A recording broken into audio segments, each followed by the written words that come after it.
Hello बच्चों, कैसे हो? देखो, आज आपको जो 4 वीडियो बताए गए थे उसमें ये 5वां वीडियो आपका शुरू होने जा रहा है, जिसमें आपको बताया था अंशों का निर्गमन। अंशों का निर्गमन 2 तरह से किया जाता है, सममूल्य पर और प्रीमियम पर। ये बात आपको ध्यान रखनी है। इसके अलावा 2 बातें और ध्यान रखनी है कि रोकड़ के लिए अंशों का निर्गमन और रोकड़ के अलावा अन्य प्रतिफल के बदले में अंशों का निर्गमन, ये 2 बातें आपको ध्यान रखनी है।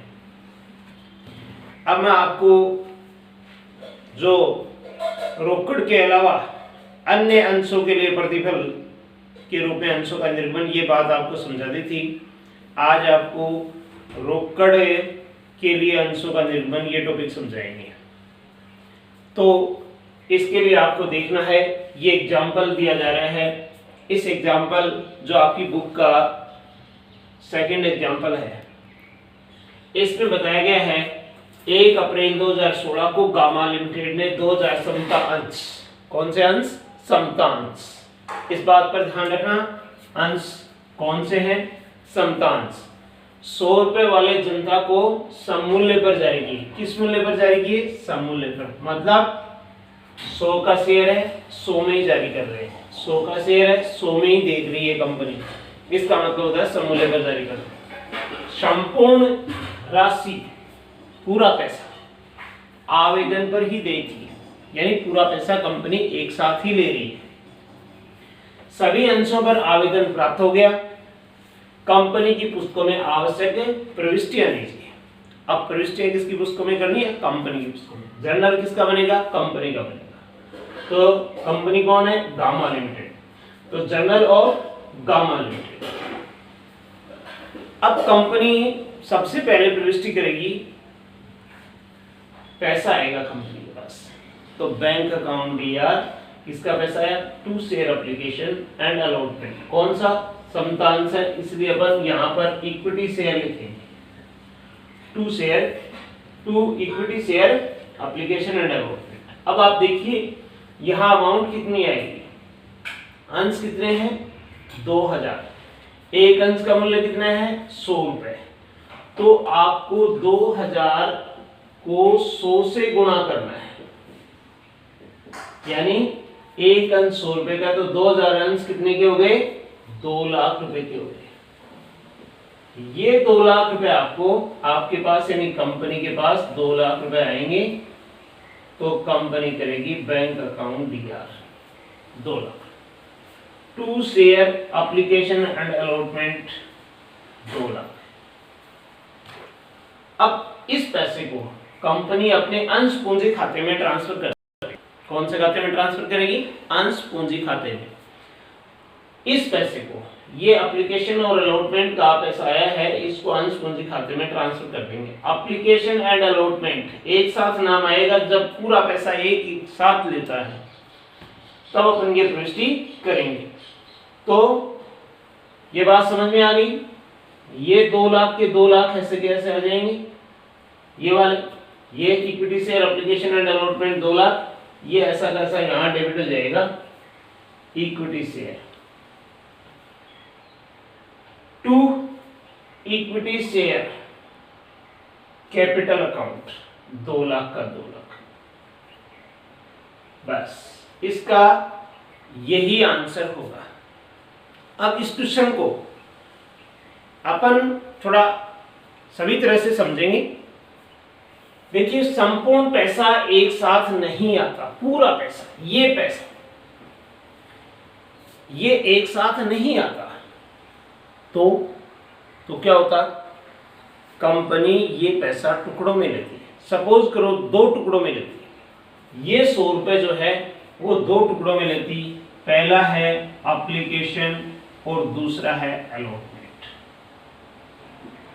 एप्लीकेशन पर 100 में से 40 रुपए ले लिए, 100 में से 40 एप्लीकेशन पर ले लिए। अब बचे कितने? 60। तो ये 60 रुपए अलॉटमेंट पर लगेगी। किस पर लगेगी? अलॉटमेंट पर 60 रुपए लगेगी। तो हम फिर इस तरह से एंट्री नहीं करेंगे, यानी ये चीज अपन छोड़ देंगे। इसको एक बार मैं इरेज कर देता हूं।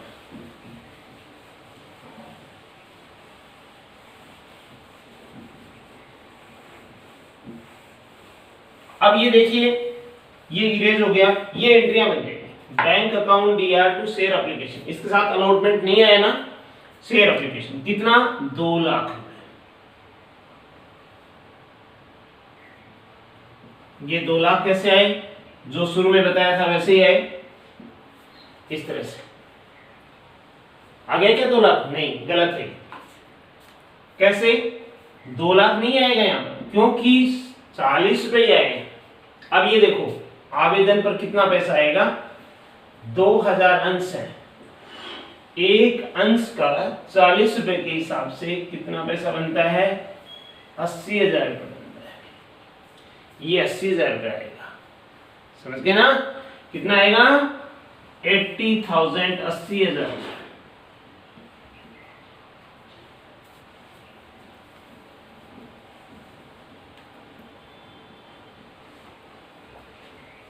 Bank account DR to share application, application का पैसा 40 को 2000 शेयर हैं, इन 2000 शेयर से मल्टीपल कर देंगे, इसको इससे कर देंगे मल्टीपल।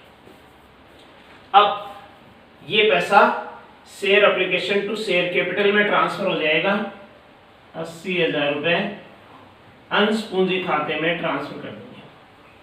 पहली एंट्री कंपनी पैसा प्राप्त करती है उसकी है, दूसरी एंट्री कंपनी प्राप्त किए गए पैसे को अंश पूंजी खाते में हस्तांतरित कर रही है, ट्रांसफर कर रही है, उसका है, यही पैसा है।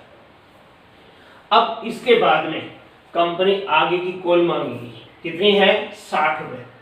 अब आप देखो 2000 अंश है और इन पर 60 रुपए कंपनी मांग रही है, ये आगे का पैसा ला। अब 60 रुपए के हिसाब से कितना पैसा मांगेगी, 1,20,000। तो कंपनी पहले आपसे ये पैसा मांगेगी। तो शेयर कौन सा शेयर है, इक्विटी शेयर है। यहां ध्यान रहे, इसका नाम जरूर लिखना है। अगर शेयर का नाम नहीं दिया हुआ है तो कोई बात नहीं है, दिया हुआ है तो उसका नाम जरूर लिखेंगे। शेयर अलॉटमेंट, अलॉटमेंट का पैसा कंपनी मांगेगी, मांगते इसको डेबिट करेगी। कितने रुपए मांगेगी, 1,20,000 रुपए।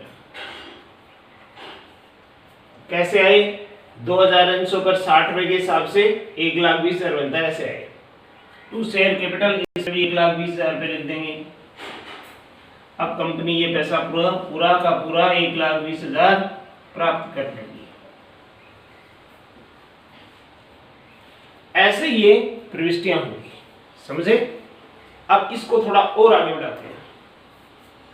मान लो ये 2 टुकड़ों में पैसा नहीं लेती, कंपनी 3 में लेती। मैंने शुरू में यहां बताया था आपको, वो क्या बताया था कि कंपनी पूरा पैसा 100 के 100 रुपए एक साथ ले रही है जनता से। इसमें क्या बताया, इसमें वही 100 रुपए जो है 2 टुकड़ों में ले रही है, पहला एप्लीकेशन और दूसरा अलॉटमेंट। तो हम इन अंशों की संख्या को इससे गुणा करके ये राशि लिख देंगे, और ये जो राशि है ये इस अंशों की संख्या को इससे गुणा कर देंगे, तो ये राशि। अब आप आगे देखिए, थोड़ा और आगे बढ़ते हैं। मान लो कि कंपनी 3 टुकड़ों में पैसा लेती है, तो अलॉटमेंट के बाद में फर्स्ट कॉल होगा। अगली कॉल कौन सी होगी, फर्स्ट कॉल। एप्लीकेशन का सपोज करो 20 रुपए लेती है कंपनी, अलॉटमेंट का 30 रुपए लेती है, और फर्स्ट कॉल का सपोज करो 50 रुपए लेती है, ऐसे लेती है। तो अब इसको कैसे करें, तो फिर ये तो 2 एंट्री हो जाएंगी, इसके आगे एक एंट्री और हो जाएगी फर्स्ट कॉल की, राशि चेंज हो जाएगी अब की बार इसमें। तो उसको अपन यहां करके देखते हैं। देखिए पैसा कितना आएगा बैंक में, bank account DR to share application, देखिए यही एंट्री है, bank account DR to share application, ये यहाँ पर है bank account DR to. Share का नाम नहीं दिया हो तब तो शेयर एप्लीकेशन, शेयर का नाम दिया हुआ है तो उसका नाम लिखेंगे, इक्विटी है तो इक्विटी, प्रेफरेंस है तो प्रेफरेंस। इसमें इक्विटी दे रखा है समतांश, इसलिए हम समतांश को इंग्लिश में इक्विटी कहते हैं, इक्विटी आ जाएगा। राशि देखो 2000 अंशों को हम किससे गुणा करेंगे, यहाँ पर ये देखते हैं 2000 अंशों को हम 20 से गुणा करेंगे तो कितने रुपए हुए, 40,000, ठीक है ना।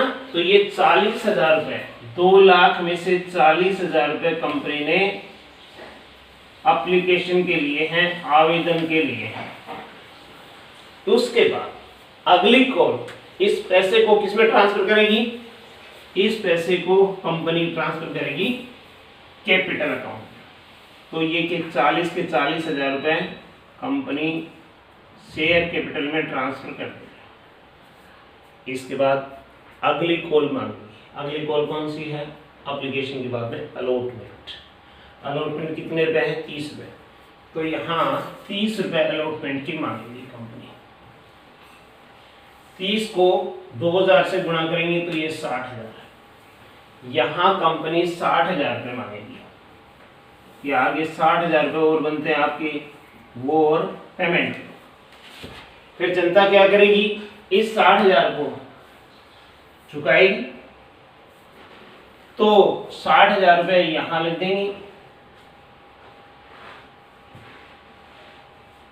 अब कोई अंशधारी मान लो इसमें से पैसा नहीं दे रहा है, तो उसके पास कितने अंश हैं और अलॉटमेंट की राशि से उसको गुणा करके उससे जो राशि आएगी उसमें से घटा देंगे। इस 60,000 में से वो घटा देंगे, बाकी की राशि यहाँ लिख देंगे। अब सपोज करो कि अगली कॉल जो है फर्स्ट कॉल ले रही है कंपनी। तो फर्स्ट कॉल का वही 2000 अंश है कंपनी के पास।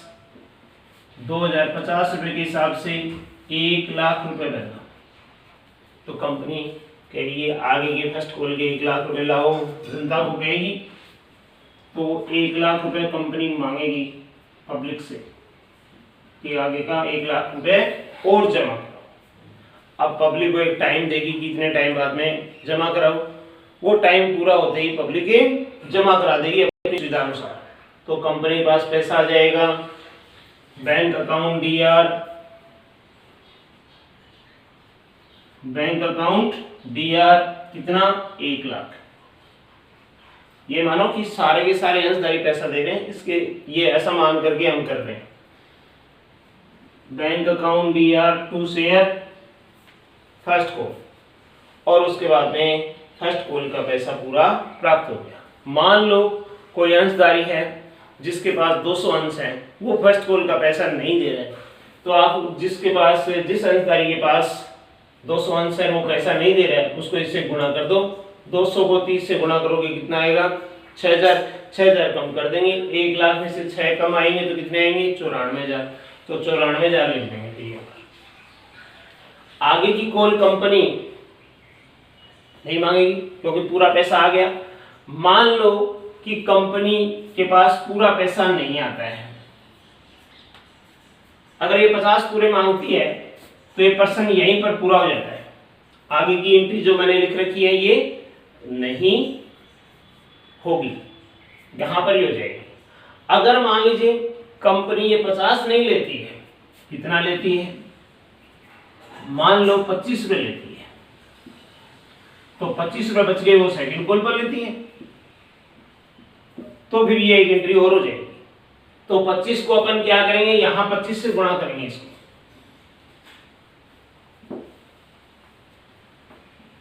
2000 को 25 से गुणा करेंगे तो कितना आया?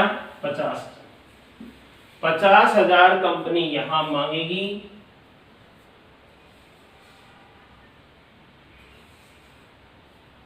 ये 50,000 आगे का पैसा लाओ, पब्लिक से मांगेगी और पब्लिक वो 50,000 रुपए चुका देगी। पूरा पैसा आ जाता है तो 50 के 50 कंपनी यहां कर देगी, जमा कर देगी।